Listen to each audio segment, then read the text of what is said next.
Akhil Kumar Uttar Pradesh cadre के IPS अधिकारी हैं और अपनी बेबाक और सख्त छवि के लिए मशहूर हैं।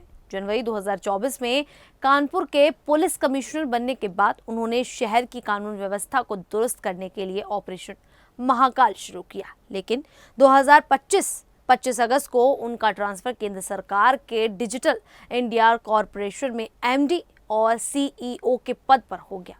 क्या ये ट्रांसफर रूटीन था या दुबे के नेटवर्क का दबाव? क्या ऑपरेशन महाकाल अब भी उतनी ही ताकत से चलेगा? दुबे जैसे अपराधी सिस्टम में कैसे इतनी गहरी पैठ बना लेते हैं? ये कहानी साहस, भ्रष्टाचार और सिस्टम की चुनौतियों को उजागर करती है। नमस्कार, मेरा नाम है शालिनी और आप देख रहे हैं the news 15 UP. Akhil Kumar 1994 batch के आईपीएस अधिकारी हैं। वे उत्तर प्रदेश कैडर से हैं और अपनी सख्त छवि के लिए जाने जाते हैं। उन्होंने कई महत्वपूर्ण पदों पर काम किया है, जैसे गोरखपुर जोन के एडीजी। 4 जनवरी 2024 को वे कानपुर के पुलिस कमिश्नर बने। कानपुर में आने के बाद उन्होंने शहर की कानून व्यवस्था को मजबूत करने पर फोकस किया। कानपुर एक औद्योगिक शहर है जहां जमीन माफिया, रंगदारी और अपराधी सिंडिकेट सक्रिय हैं। अखिल कुमार ने इनके खिलाफ ऑपरेशन महाकाल नाम से एक बड़ा अभियान शुरू किया। इस अभियान में उन्होंने कई बड़े अपराधियों को जेल भेजा, जिनमें वकील, पत्रकार और पुलिस वाले भी शामिल थे। उनकी कार्यशैली ऐसी है कि वे सबूतों के आधार पर कार्रवाई करते हैं, बिना किसी दबाव के। नवंबर में उनका डीजी रैंक पर प्रमोशन होना है। 4 महीने पहले उनका नाम केंद्र में डिप्यूटेशन के लिए चुना गया था। 25 अगस्त 2025 की रात को उनका ट्रांसफर ऑर्डर आया, जिसमें उन्हें सूचना एवं प्रौद्योगिकी मंत्रालय के तहत डिजिटल इंडिया कॉरपोरेशन का एमडी और सीईओ बनाया गया। आमतौर पर ऐसे ट्रांसफर में एनओसी और रिलीव होने में 1 महीना लगता है, लेकिन गृह मंत्रालय ने यूपी के चीफ सेक्रेटरी को लेटर लिखकर तुरंत रिलीव करने को कहा। ये letter under secretary Sanjeev Kumar ने लिखा। उन्होंने इसकी कॉपी डीजीपी, डीओपीटी और अन्य को भेजी। अब बात करते हैं अखिलेश दुबे की, जो इस पूरी कहानी का केंद्र बिंदु है। दुबे कानपुर में एक कथित वकील है, लेकिन उसने कभी कोर्ट में बहस नहीं की। वह अपने ऑफिस में ही दरबार लगाता था और फैसले सुनाता था। उस पर आरोप है कि वह पुलिस अधिकारियों की मदद से फर्जी एफआईआर दर्ज कराता था, खासकर रेप और पॉस्को के केस में। इन केसों से वह लोगों को ब्लैकमेल करता और करोड़ों रुपए ऐंठता। जांच में पता चला कि उसने 1500 करोड़ रुपए से ज्यादा का अपना साम्राज्य खड़ा कर लिया।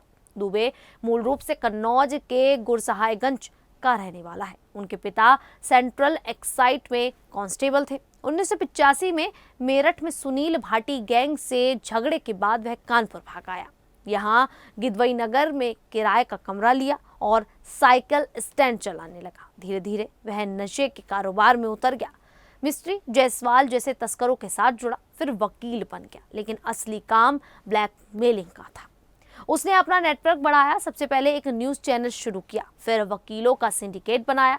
इसमें पुलिस अधिकारी, बिल्डर, नेता शामिल हो गए। कानपुर में school, guest house, shopping mall और जमीनों का कारोबार उसका था। उसका प्रभाव इतना था कि केडीए यानी कि कानपुर डेवलपमेंट अथॉरिटी, नगर निगम डीएम ऑफिस सब उसके इशारे पर चलते थे। कोई उसकी बिल्डिंग पर आपत्ति नहीं उठाता था। जांच में पता चला कि वह लड़कियों को इस्तेमाल कर फर्जी केस फाइल करता था। कम से कम 35 ऐसे केस जांच में आए हैं, लेकिन अनुमान है कि 150 से ज्यादा भी हो सकते हैं। दुबे ने कई आईपीएस अधिकारियों की मदद ली जो उसके पैर छूते थे। उसका सिंडिकेट इतना मजबूत था कि 3 दशकों से कानपुर में उसकी बादशाहत थी। कोई उससे पंगा नहीं लेता था। अखिल कुमार ने कानपुर कमिश्नर बनते ही अपराधियों के खिलाफ मोर्चा खोल दिया। उन्होंने ऑपरेशन महाकाल लॉन्च किया, जो शहर के सिंडिकेट्स को तोड़ने का अभियान था। पहले चरण में उन्होंने कानपुर प्रेस क्लब के पूर्व अध्यक्ष अवनीश दीक्षित को जेल भेजा। फिर जमीन कब्जे और रंगदारी चलाने वाले वकील दीनू उपाध्याय समेत 12 से ज्यादा दागी वकीलों को गिरफ्तार किया। सबसे बड़ी कार्रवाई थी अखिलेश दुबे की गिरफ्तारी।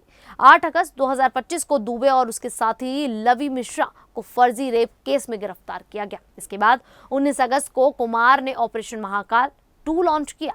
उन्होंने एक 20 सेकंड का टीजर जारी किया, जिसमें सफेदपोश अपराधियों पर कार्रवाई की बात थी। एक स्पेशल इन्वेस्टिगेशन टीम बनाई गई जो दुबे के नेटवर्क की जांच कर रही है। अब तक दुबे के खिलाफ 5 एफआईआर दर्ज हो चुकी हैं और ज्यादा होने की भी संभावना है।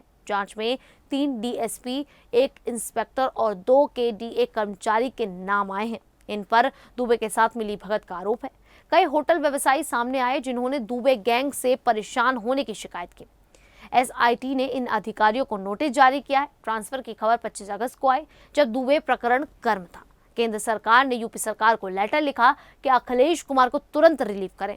कुछ सूत्र कहते हैं कि यह रूटीन प्रक्रिया है, क्योंकि केंद्र में पोस्टिंग के बाद ऐसा होता है। लेकिन चर्चा है कि दुबे के नेटवर्क ने दबाव डाला है। दुबे के कई आईपीएस दोस्त थे जो लखनऊ से कुमार पर प्रेशर डाल रहे थे कि दुबे पर कार्रवाई ना करें, लेकिन यूपी सीएम योगी आदित्यनाथ के हस्तक्षेप से कार्रवाई हुई। ट्रांसफर के बाद सवाल उठ रहा है कि ऑपरेशन महाकाल क्या होगा?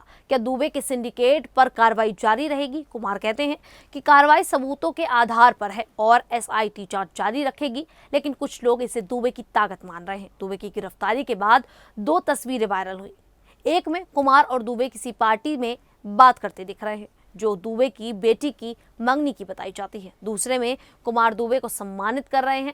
कुमार ने कहा कि दुबे कई पार्टियों में उनसे मिलता था, लेकिन अब ये तस्वीर वायरल कर कार्रवाई को गलत ठहराने की कोशिश की जा रही है। उन्होंने जोर दिया कि एक्शन सबूतों पर है और एसआईटी हर शिकायत की जांच कर रही है। दुबे के सिंडिकेट्स में शामिल पत्रकार और अधिकारी सोशल मीडिया पर कुमार के खिलाफ अभियान चला रहे हैं। यह प्रकरण दिखाता है कि कैसे अपराधी सिंडिकेट पुलिस और प्रशासन में घुसपैठ कर लेते हैं। अखिल कुमार जैसे अधिकारी इनके खिलाफ खड़े होते हैं, लेकिन ट्रांसफर जैसे फैसले सवाल उठाते हैं। यूपी पुलिस अब दुबे गैंग पर और सख्ती बरत रही है, लेकिन ट्रांसफर से ऑपरेशन पर असर पड़ सकता है। जनता उम्मीद कर रही है कि न्याय होगा और फर्जी केसों से निर्दोषों को बचाया जाएगा। ये कहानी ईमानदारी वर्सेस प्रभाव की है, जो जारी रहेगी। खैर, अब इस पूरे मुद्दे को लेकर आप लोगों की क्या राय है? आप हमें कमेंट करके जरूर बताइएगा। अभी के लिए इतना ही, फिर हाजिर होंगे ऐसी ही देश और दुनिया से जुड़ी बड़ी खबरों के साथ। तब तक के लिए देखते रहिए द न्यूज़ 15 यूपी।